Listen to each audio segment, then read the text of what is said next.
Victoria Elizabeth Marie Stafford, also known as Tori, was born on July 15, 2000, in Woodstock, Ontario, Canada, to parents Rodney Stafford and Tara McDonald. Tori had a brother named Darren and was surrounded by loving grandparents, step grandparents, and many aunts and uncles. Tori had big blue eyes and blonde hair. She often wore her hair in a cute pixie cut or a short bob style pushed back with a headband or sunglasses. Her favorite TV show was Hannah Montana, and her bedroom was decorated with Disney princesses, Bratz dolls, and High School Musical posters. Tori's favorite color was purple, and she loved Halloween because she enjoyed dressing up. Family members described her as their spunky little princess. At age 8, Tori was a student at Oliver Stevens Public School and attended Sunday school at College Avenue Church in Woodstock. Her parents were separated, and for a time, Tori and her brother were living at her grandmother Linda's house. In early April of 2009, Tori's mother had moved into a new house on Francis Street in Woodstock, only a block from the children's school. On April 7th, 2009, Tori and her brother spent the night at their mother's new house. On Wednesday, April 8th, Tori and her brother walked to school together in the morning. Normally, Darren and Tori would also walk home together, but on this particular day, Darren needed to take a couple of other kids to their house first. At 3:30 p.m., Tori and her classmates lined up by the southeast door of the school, preparing to leave for the day. Then, Tori remembered that she had left her butterfly earrings in the classroom, so she ran back to get them. According to her teacher, Tori ended up leaving school about 5 minutes behind her classmates. Darren returned from dropping off the other kids, and when he didn't see Tori, he assumed that she had just walked home alone. He got home around 3:45. Tori wasn't there yet. Darren got on his bike and went to look for her, but he couldn't find her anywhere. One of Tori's friends called the house and left a message about plans that they had had that evening. At around 4:30, Tori still was not home, so her mother Tara went to look for her on foot. Darren had since gone to a cousin's house, and around 5 p.m., Tara called him to say that Tori still had not come back. Tara also called some of Tori's friends, but no one knew where she was. At 5:20, Tara called her mother, Linda, to tell her that Tori was missing, and she drove over immediately to pick up Tara, and they began driving around looking for Tori. They saw a police officer parked near the elementary school and stopped to tell him what was going on. He advised them to go to the police station, and there Linda filed the missing persons report. Tori was officially reported missing at 6:04 p.m., and within the hour, the Oxford Community Police Service had begun the search. Her father, Rodney, was informed at 6:25 p.m. that his daughter was nowhere to be found. At night, police diligently checked the area around the elementary school. Rodney called other relatives, but nobody had seen Tori. Rodney also allowed his own apartment to be searched so that way he could be ruled out as a suspect. On Thursday, hundreds of volunteers and about 40 police officers, including canine units, scoured the area where Tori had last been seen. Police from the London, Ontario, and the Waterloo region also joined the search. At the time, police reported that they had no reason to suspect foul play, and as such, they did not put out an Amber Alert, which upset many people in the community. Constable Lori Ann Maitland pointed out that at the time that the missing person report came in, the details did not meet the criteria for an Amber Alert. She said, "We did not have a confirmed abduction. We did not have information indicating serious bodily injury or death. We have to have descriptive information of the child and the abductor in any vehicle." But she pointed out that just because the case did not meet the criteria for an Amber Alert doesn't mean that their search was no less of an alert just because it wasn't called an Amber Alert, she said. That's one of the things that's been difficult for a lot of people to understand. They have this belief that there's something we could be doing that we're not, when that's not true. The search also extended to the Pittock Conservation Area on the north side of Woodstock, a place that Tori had been the weekend before skipping rocks with her brother. Friends and neighbors, many of whom had never met Tori, fanned out across the city of Woodstock to search yards and to pass out posters with Tori's photo and description. She was described as 4'5" and 62 pounds. She was last seen wearing a green shirt, a black velvet skirt, black and white running shoes, a black Hannah Montana jacket with a fur-lined hood, and may have been carrying a pink and purple backpack. Tori's mother appeared on TV to beg for help, and Tori's grandparents offered a $10,000 reward. Rodney's mother, Doreen, created a Facebook event to promote the search. It gained almost 10,000 people in just a couple of days. She said, "It's amazing. The people who offered their help for whatever they can do. and I can never thank people enough. Constable Maitland noted that the Woodstock community of about 39,000 people had been integral to the search. She said, "There have been people who have been up all night handing out flyers." Police checked video surveillance recordings in the area, and on a school security camera, they finally found a clue. A blurry image showed Tori accompanied by a woman at 332, walking hand in hand northbound on Fife Avenue. They walked together into the Carasant Care retirement home parking lot and out of sight. Police put out an appeal for the unknown woman to come forward, hoping she would have some information about what happened to Tori. The woman was described as being between 19 and 25 years old, white, about 5'2" and 125 pounds, with a black ponytail. She was wearing a puffy white coat and tight black jeans. On Sunday, Tori's family handed out purple ribbons downtown as a public show of support. Candlelit vigil was held for Tori at 8 p.m. in downtown Woodstock, attended by hundreds of people. Tori's mother Tara spoke to the crowd, saying, "Nobody can begin to imagine what our family has been going through. I know in my heart that she's okay, and that we're going to find her. It's just a matter of time." Tori had been missing for 4 days. A huge search had been underway, and the police had received over 260 tips, but there was still no sign of Tori. Her father, Rodney, said that the video surveillance gave him some sense of relief since Tori wasn't struggling in the video. He also said that he didn't think the woman was a family member and that no one had any clue who she was. He said, "You cannot take 2 steps without seeing Tori's face on posters stuck on a wall or glued to a window. It's all over newspapers, TV, and radio, but there is still no clue as to where she is. My little girl's out there somewhere, and she will be home soon. That is my belief." He said that the Easter holiday made Tori's disappearance even more unbearable because he couldn't just walk in, hug both of his kids, and say, "Look, the Easter Bunny came." He did say that he had a bunch of gifts from the Easter Bunny ready to give Tori whenever she returned. Constable Maitland also remained optimistic. She said, "Looking at the video, it's easy for me to say that Tori is not resisting. That means she knows her, and it makes me hopeful that she is well. Sometimes people take kids because they love them." Although Tori's apparent willingness to walk away with the woman in the video looked like a good sign, it was also suspicious. Constable Maitland confirmed that all of Tori's family members were being examined closely and no one had been ruled out as a suspect. However, she did acknowledge that the case was highly unusual. If they didn't have the video surveillance, they would have 0 clues. Still, the lack of evidence of foul play kept her hopeful that Tori would be found alive and well, saying, "If we found her jacket in a creek, I would think the worst, but we haven't." Police continued to search with dogs and boats, and the fire department searched Brick Pond in the east end of Woodstock while officers combed the shores of the Thames River on the other side of town.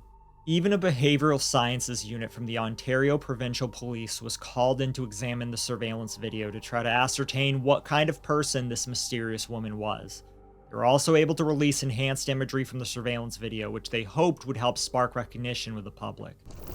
On Tuesday, the ground search for Tori was officially called off, a move that was deeply criticized by many, even though a door-to-door search of Tori's neighborhood continued. Students at Tori's elementary school returned to class after nearly a week of no school. The police were also criticized because a public alert about Tori's disappearance hadn't gone out to the press until about 12 hours after she was reported missing. Constable Maitland continued to say that they remained positive about the outcome, saying that they hadn't found or heard anything yet that made her believe that it was actually a worst-case scenario. Rumors flew around town as no new clues were uncovered, and everyone had different theories about Tori's disappearance. One of the earliest potential suspects was Tori's own mother, 33-year-old Tara. At the time of Tori's disappearance, Tara was unemployed, was addicted to OxyContin, and had drug connections through her boyfriend, James Goris. She eventually confessed to the police that she was high on drugs during the time when Tori had gone missing. Police also wondered why it took Tara so long to report Tori's disappearance to authorities. She said she thought Tori was just lost and didn't want to alarm anyone. Still, her behavior seemed odd to the police, and they interviewed her 5 different times, including one time where she stormed out while taking a polygraph test. She continued to deny having anything to do with her daughter's disappearance, but during the lie detector test, she suggested that maybe it had something to do with a drug deal gone wrong. Her boyfriend James had ripped off a local drug dealer for $600 by giving him only $11 in cash, along with a stack of coupons in an envelope in exchange for 40 pills. Despite what she confessed to the police, when she spoke to the news, Tara denied having used any drugs since smoking weed in high school. She also publicly denied rumors that Tori had been snatched to pay off a $33,000 drug debt. Additionally, Tori's grandmother, Linda, reported that Tara had specifically told her not to bother picking up Tori on the day of her disappearance. Tara claimed that this change in schedule was because she didn't trust her own mother anymore, and even hinted that maybe Linda herself was involved in Tori's kidnapping somehow. Meanwhile, Linda had already pointed the finger in the other direction. She and another friend told investigators that it was Tara in the surveillance video with Tori. This prompted police to seize all of Tara's white coats and vests as potential evidence. At the same time police were looking into her as a potential suspect, Tara quickly became the public face of the entire investigation into her daughter's disappearance. Now, each day that Tori was gone, Tara would come out of her home dressed up and made up for a daily news conference, where she would beg for her daughter's return, and she referred to her as Princess Chub Chubs. However, she never openly cried during these conferences, which some of her closest friends thought was strange. One friend even said that Tara invited her over for a slumber party in the days after Tori's disappearance. The woman told police, "Because Tara is always very expressive and emotional, I would expect something like her daughter Tori going missing to kill her. Instead of Tara being emotional, she is laughing and showing nothing." Police even went as far as to have 2 undercover operations targeting Tara, with 2 female officers becoming friends with Tara to see if she would confide in them, but she never did. The police had received hundreds of tips about the disappearance of Tori, and one of these tips came from Tara herself. Apparently, some people she knew told her that the woman in the surveillance video looked like an acquaintance of hers, 18-year-old Terry Lynn McClintock. Tara admitted to the police that she had been to Terry Lynn's house twice before, once to buy more OxyContin from Terry Lynn's mother, and again to talk about the possibility of breeding their dogs. These meetings happened a few months earlier in January or February of 2009. Police arrested Terry Lynn on an unrelated outstanding warrant for a minor offense and held her in custody. She denied being the woman in that video footage. On April 15th, Tori's story was featured by America's Most Wanted on their website, which brought international attention to the case. By this time, nearly 1,000 tips had come into the police, and both parents revealed to the press they had taken lie detector tests to rule them out as suspects. Several of Tori's extended family attended a car wash and barbecue fundraiser, which was raising money to go into a trust for Tori and her brother Darren. Organizers said that the money was to help pay for the counseling that Tori and Darren would both need once she returned. Finally, after almost 2 weeks since her disappearance, Tori's case was officially classified as an abduction, not just a missing persons case. Detective Inspector William Rento announced the news when the Ontario Provincial Police took over the investigation on April 17th. The police released a composite sketch of the woman in the surveillance footage. Tori's father, Rodney, said he recognized the woman in the sketch but wasn't sure who she was, while Tara said she didn't recognize her at all. On May 4th, 2009, police released additional surveillance footage that showed a dark-colored station wagon in the area at the time of Tori's disappearance. Tori's mother, Tara, and her father, Rodney, continued to hold almost daily news conferences in front of Tara's home. On May 11th, Tara failed to show up, leaving Rodney alone at the podium. He received a text from her saying that she couldn't make it. She later said she just didn't have the strength to come out. A couple days later, Tara read aloud a letter that she wrote to her missing daughter, which said, "I know, baby, that no matter where you are, no matter how far, that you feel my love, my sorrow, my strength, and above all else, you feel how very much my heart is aching without you. Stay strong, princess, and don't doubt for a second that we are coming for you and you will once again be safe." On May 12th, Terry Lynn was interviewed again by the police while in a detention center on an unrelated charge. This time, she told them about her movements on April 8th, which included visiting an employment center, walking across the street from Tori's school but not near it, and then going to do a pickup of OxyContin. 3 days after this interview, Terry Lynn agreed to make a formal statement to the police. On the same day, police also interviewed a second suspect, Terry Lynn's new boyfriend, 28-year-old Michael Rafferty. Michael denied being in a relationship with her, saying that they were just friends. He also denied having any information about Tori's disappearance, other than what he had learned from the news. Meanwhile, Tori's parents made a spectacle of themselves by publicly fighting at their news conference on May 15th. Rodney accused Tara of displaying a lack of emotion over Tori's disappearance, while she said that he was able to cry for the cameras because he feels guilty for being an absentee father. Tara then went on to share details about her past addiction to drugs, saying she used Oxycontin 2 to 3 times a week, but had started going to a methadone clinic 2 years prior because she wanted to gain control of her life. She reiterated that the rumors saying that her daughter's abduction was related to a drug debt were completely unfounded. On May 18th, a parade was held in Woodstock to honor Tori on a day named Victoria Day. Friends and family members marched to show support for the missing girl. Terry Lynn underwent a polygraph test on May 19th at the Woodstock police station. During the test, she confessed to being the woman in the surveillance video. She also confessed to the investigators that she had helped abduct Tori and that her boyfriend Michael had SA'd Tori and then murdered her. Terry Lynn was then informed that she was going to be charged with the abduction and accessory to homicide. Her boyfriend Michael was arrested later that night, though he continued to deny involvement in Tori's disappearance. They made their first court appearance on May 20th, and both were charged with abduction. Michael was also charged with first-degree homicide, and Terry Lynn was charged with knowingly aiding and enabling Michael. In a chilling update, the police began asking the public for help locating the back seat to Michael's Honda Civic, which was missing from his car and was now being considered a potential crime scene. Michael Thomas Christopher Stephen Rafferty, age 28, had grown up in the Toronto area. Not much is known about his early life, but in middle school he was sent to live with an aunt and uncle in the country. In his 20s, he lived in Guelph, Ontario, working for a meat processing plant and for a landscaping company. Michael was using drugs heavily by 2009. After his arrest, he told an undercover police officer he was taking either 5 80-milligram oxys or 11 to 12 40-milligram pills a day.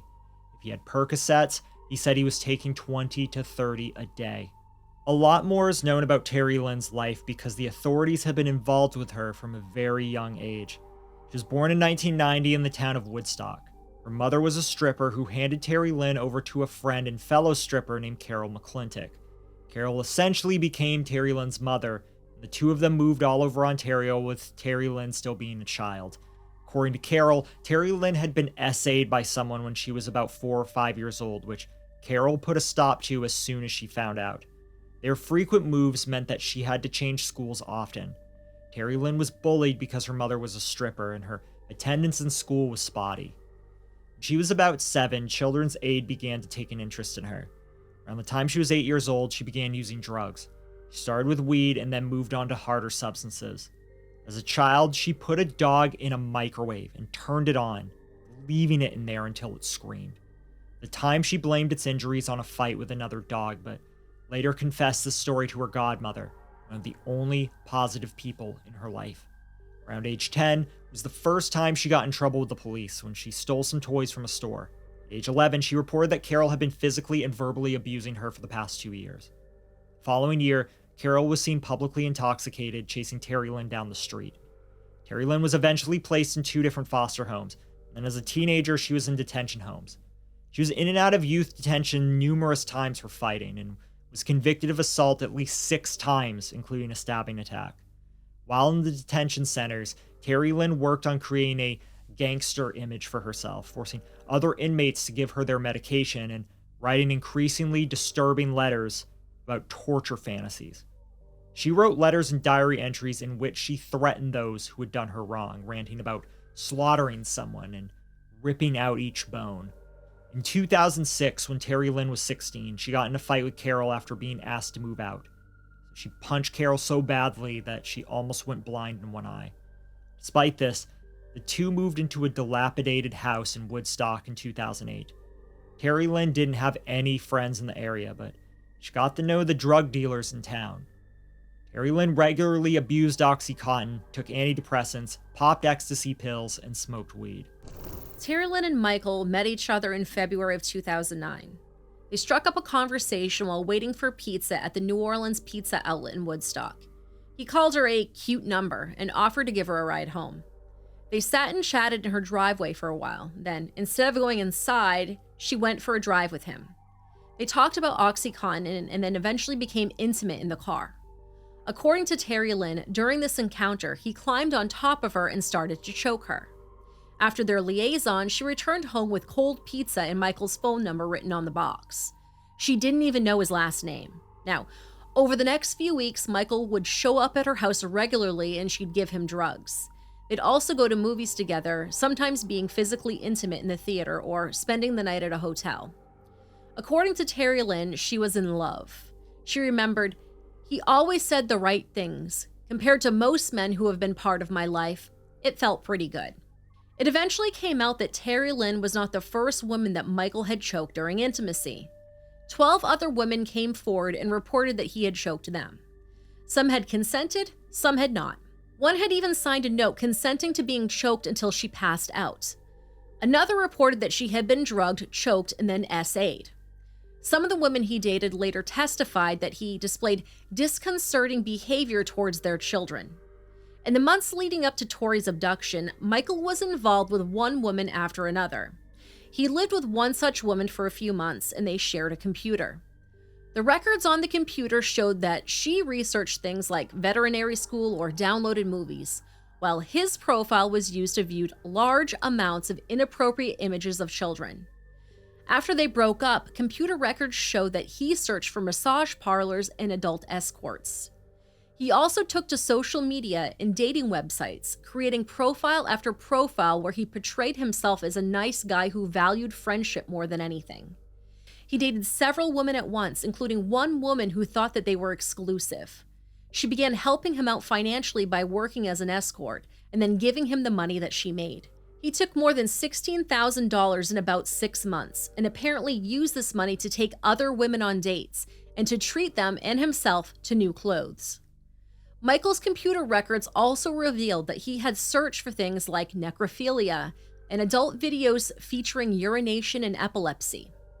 Investigators also found that he had viewed or downloaded a substantial amount of videos with children, and the majority of the file names suggested a focus on S. Searches for things like real underage SA pictures and nude preteens were entered onto his computer in the weeks leading up to Tori's abduction. Terry Lynn said that there were things about Michael she chose to ignore because she was finally glad to have found a good man, but also admitted that he didn't really hide his proclivities either. She said they would drive past schools and he'd talk about how easy it would be to snatch a child. He would park outside houses and describe the layout of the house to her, saying he knew a lot of single moms and that it would be so easy to tie someone up and take them. With Terry Lynn's confession, police now knew for certain that their search had gone from a missing persons case to a recovery mission to find Tori's remains. On June 6, 2009, a memorial was held for Tori at a church in Woodstock. About 800 people gathered to remember the little girl. Mother Tara told the crowd that she would give her own life just to hear her daughter's sweet little voice again. She said, "Tori had such an amazing personality, so full of love, happiness, and a passion for life that I've never seen, and I doubt I'll ever see again." Her positive attitude just radiated from her and was contagious to anyone that came into contact with her. Tori's father, several of her aunts, and her 11-year-old brother also spoke as they remembered their spunky little princess, as they called her. Her brother began to cry shortly after he started speaking, so Tara stepped in to read his statement for him, which said, "I miss seeing you every night. I miss you laying in bed until we had to leave for school. I miss hugging you. I miss brushing my teeth with you. I miss kissing you goodnight. I miss walking to school with you. I miss arguing with you, and finally, I miss holding you. All I can do is think about you and think that I'm your brother, which means that I'm supposed to protect you, but I guess that I didn't." After her initial confession on May 19, 2009, Terry Lynn was kept at the police station for the next few days while she helped direct investigators to where they might find Tori's body. This included taking Terry Lynn out in a car to try to retrace her and Michael's actions on April 8th, and they even took her up in a helicopter to try to locate the scene of the crime. She directed them to an area of Highway 6 and Side Road 6 near the town of Guelph, Ontario. She also drew some rough but detailed maps to direct them to the exact place where Tori had been killed. She remembered details such as the location being near a property with a dirt road, and that it was across from a bungalow house set at an odd angle from the road. She also described there being a broken down fence, a culvert, 2 kinds of trees, a a rising curve in a path, and a large rock pile.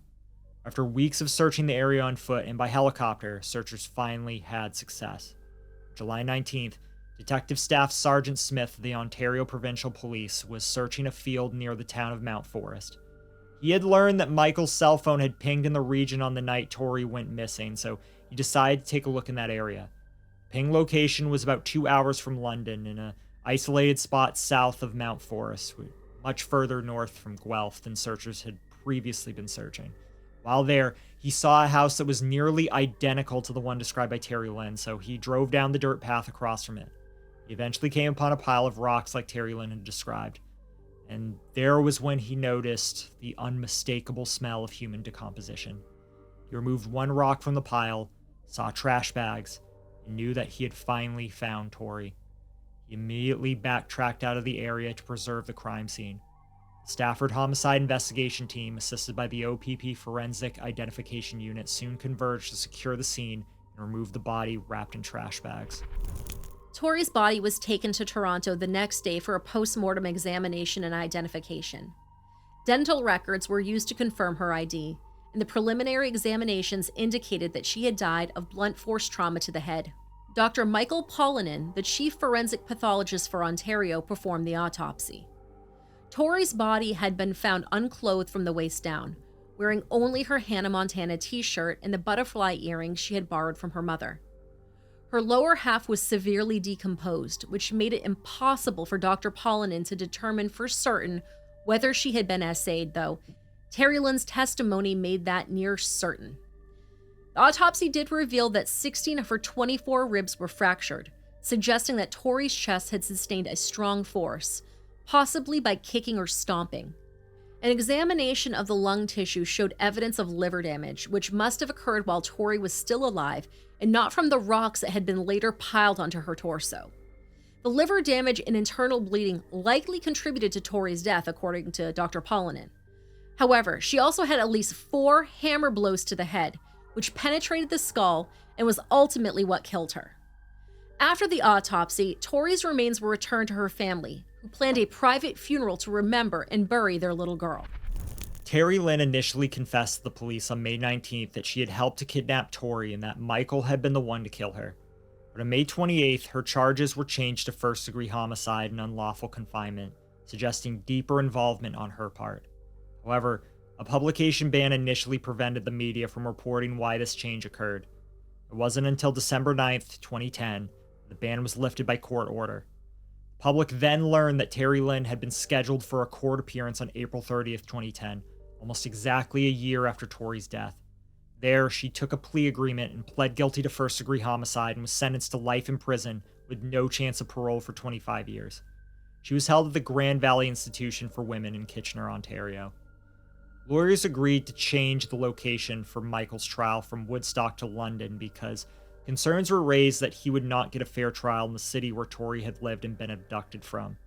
March 5th, 2012, Michael's trial began for the kidnapping, essay, and first-degree murder of Tori. Terry Lynn was the key witness, and her testimony during the trial paints a detailed story of what actually happened to Tori on that terrible day of April 8th, 2009. After waking up on April 8th, Terry Lynn had smoked some weed, went to a church to get a food voucher, bought some groceries, went home, and then shot up some leftover OxyContin. She went to an appointment at the employment center in the afternoon, and then Michael showed up unexpectedly at her house.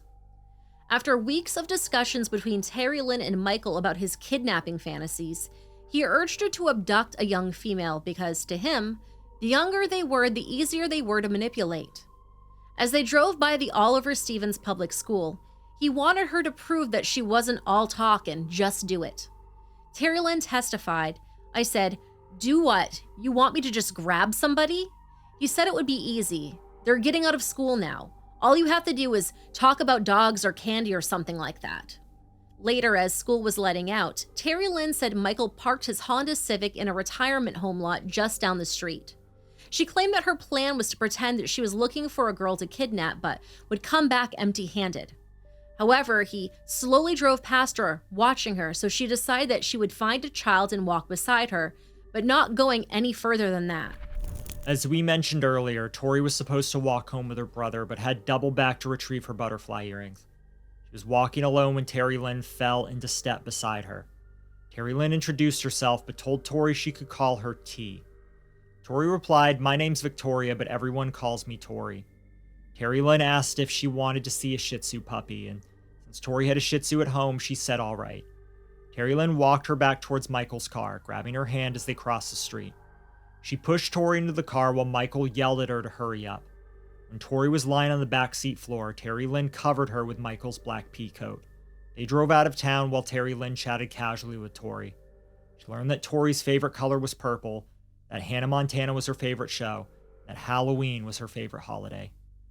Terry Lynn testified that she didn't know what Michael's plans were until they were driving east on Highway 401 out of Woodstock. She remembered, "The only thing that was said was, we can't just keep her, and we can't take her back." Terry Lynn said that Michael told her that he was going to SA Tori. Michael turned on the radio to see if there was any news reports about a missing girl from Woodstock. He didn't hear any, so he stopped at a Tim Hortons in Guelph, Ontario, leaving Terry Lynn and Tori alone in the car. She testified that afterwards he drove to a house in Guelph to buy Percocets, and he came out carrying a sandwich bag full of them. While Michael was out of the car, Tori asked if she could go home. Terry Lynn replied, "I said soon that I would make sure she would get home, that I wasn't going to let anything happen to her." However, Terry Lynn had to know that those words were a cruel lie. The next place they visited was a Home Depot, where Michael gave her cash to buy some garbage bags and a claw hammer. Tori begged her not to leave her alone with Michael, but Terry Lynn promised that she would be quick. After that, they drove to a rural area. Michael began to touch himself while driving before turning the car down a dirt roadway and into a clearing, parking next to a rock pile in a field. He then climbed into the back seat and began to SA Tori while the girl pled with Terry Lynn not to leave her. According to Terry Lynn, she walked away from the car, but could see Tori on Michael's lap in the back seat of his car. She could also see that they were both unclothed from the waist down. Terry Lynn said she wandered away from the car so she wouldn't have to see what was happening. She stood by a fence and gazed out across the peaceful farmland at silos in the distance while Michael brutally assaulted poor Tori. When Tori whimpered that she needed to go to the bathroom, Terry Lynn said she walked back to the car to help her. She said, "I told her I was sorry. She told me, just don't let him do it again." Terry Lynn could see blood in the snow outside the car. She then told Tori she was a very strong girl and then handed her back to Michael. Terry Lynn said, "He picked her back up. She still had a hold of my hand. She didn't want to let go. She asked me to stay with her. So I got in the front seat and I tried to hold on to her hand, but I couldn't stay because I knew what was about to happen. I couldn't be there for that." Terry Lynn said that she walked away again and could hear Tori's screams, which caused her to have flashbacks. Terry Lynn said that after he was finished, Michael tossed Tori to the ground, and that's when she decided something had to be done. She said, "All I saw was myself when I was that age, and all the anger and hate and rage that I had and blame that I had built up towards myself came boiling up out of me." In her original confession, Terry Lynn had claimed that Michael had been the one to kill Tori, but now her story changed. After that hate came boiling up out of her, Terry Lynn began kicking Tori while she was on the ground, then either she or Michael put a garbage bag over her head. Terry Lynn picked up the hammer and used both ends to hit Tori's head several times. Tori did not move, but Terry Lynn said she could hear a gurgling noise. Terry Lynn testified, "I savagely murdered that little girl." The couple put Tori's body in several layers of garbage bags. She was still only wearing her Hannah Montana shirt, which read, "A Girl Can Dream." They then placed her body next to the rock pile under a tree and put some of the rocks on top of her. Michael had not put his pants back on yet, and he used water bottles from his car to wash Tori's blood off of himself. Terry Lynn said he used her jacket to wipe himself off because he didn't want to ruin his shirt. Terry Lynn was very shaky when they got back in the car, and Michael asked if she was all right. She said she only grunted in response, and he replied, "Yeah, I'm all right too, considering." The two made an effort to cover up their tire tracks, and then they left. Michael told Terry Lynn they had to get rid of their shoes, so she threw hers out of the car window. The shoes were later found by a passerby and given to police. Terry Lynn also cut pieces out of the backseat of the car and threw those out the window as well. They stopped at a car wash to clean and shampoo the car. After Tori's death, Michael and Terry Lynn's relationship only seemed to grow stronger. Before, they had been casual, not even calling each other boyfriend and girlfriend. Afterwards, they were in constant communication, even after Terry Lynn was arrested on an unrelated matter 4 days after they killed Tori. She would call him often from the detention center. She even put him on her approved visitors list, calling him her boyfriend. He went to visit her there 2 times, where he greeted her with lingering hugs. They laughed and joked, and he flexed his biceps for her. Terry Lynn testified that on one of the visits he asked, "What would happen if police figure out it's you on the surveillance video leading Tori away from school?" She testified, "I said that I would take the fall for everything. That I would say it was all me. He had more to lose than I did. I said, don't worry about it. It's okay. It's okay. I'm just an 18-year-old junkie anyways." The last time Michael visited Terry Lynn at the detention center, Terry Lynn said Michael told her something she will never forget. She said she touched his face, and then he looked up and almost laughed at me and said, "You'll do anything for a little bit of love, eh?" That was on May 12th, 2009, which was also the first day the police interviewed Terry Lynn. He cut off communication with her a few days later when the police interviewed him for the first time.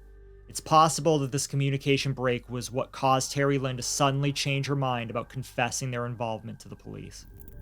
As part of the trial, jurors were brought to the location where Tori had been killed. This was to help the jurors appreciate the evidence being presented, and also to show just how accurate Terry Lynn's testimony had been. She was undoubtedly a violent and irredeemably damaged person, and had just confessed to being the one who dealt the fatal blow that killed Tori. However, this crime scene visit showed that she remembered the killing ground with remarkable accuracy and appeared to have genuinely wanted to help the police find the little girl's body. Just about the only features that Terry Lynn didn't describe to police were the decorative bridge, a small windmill, and a strange statue of a farm worker sitting by a pond. Otherwise, she described the features perfectly, including the fence and the silos in the distance that she gazed at while Michael S.'d an 8-year-old girl. Terry Lynn's testimony took up most of Michael's trial, which included 60 other witnesses and almost 200 exhibits. Other evidence included blood matching Tori's DNA found in the back of Michael's car, and blonde hair similar to Tori's being found on Michael's pea coat, which was confiscated from his apartment. Several pieces of evidence were not allowed to be presented to the jury. This included a laptop, which showed that he had searched for underage SA images and torture videos. When the state pathologist testified about the autopsy he performed, he told the jury, "While you might recognize some of the body, you might not recognize all of it." Images of Tori's body were so disturbing that some of the jurors wept, and Tori's father, Rodney, had to run out of the courtroom. During the trial, members of Tori's family often wore purple to court as a way to honor their little girl. Michael's defense lawyer, Dirk Durstein, took just 1 day to present evidence. The defense claimed that Michael had simply been a horrified spectator to Tori's abduction by Terry Lynn, and that she had been kidnapped over a drug debt. They also claimed that Terry Lynn offered Tori to him as a gift, which he turned down, and that she had killed the girl unbeknownst to him. After a 2.5-month-long trial, the jury found Michael guilty of all charges on May 11th, 2012. 4 days later, he was sentenced to life in prison without the possibility of parole for 25 years. They also received 10 years each for kidnapping and SA causing bodily harm, to be served concurrently with the life sentence for first-degree homicide. During the sentencing, Tori's brother Darren read a victim impact statement which said, "My baby sister was taken from me, and that's not something I can go buy in a store and replace. No hugs, no see you later, no goodbyes, just a part of my heart ripped out. My sister was the only person I had to talk to. Someone that felt what I felt, cried when I cried, laughed when I laughed, and now I feel alone, like the world is playing a sick trick on me, but it's not. This is my reality. No more fun times, just old memories. No more I love yous, just an empty spot in my heart." Tori's father stood outside the courthouse holding a picture of his little girl. He said, "We got it. We got justice.